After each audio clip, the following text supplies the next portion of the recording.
Fiara maromaro ampidirina tsokotsoka eto Madagasikara izay miteraka faty antoka ho an'ny fanjakana malagasy satria dia tsy misy ny hetra mifanandrify amin'izay miditra ho an'ny fanjakana.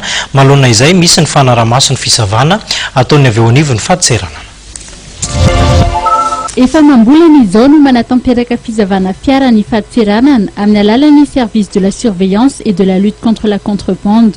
Ireo fiara laharana WWT, ireo fiara laharana vahiny ary ireo fiarana laharana malagasy izay mampiayay dia hanaovana fisavana avokoa mba hamantarana ireo fiara nampidirina tamin'ny fomba ara-dalàna sy ny fiara nampidirina antsokosoko. Manantena vokatra ngeza ny fahatseranana raha nambarany télé générale androany taoriana ny lanonana famoahana ny andiany faneva teny amin'ny CCI Vato.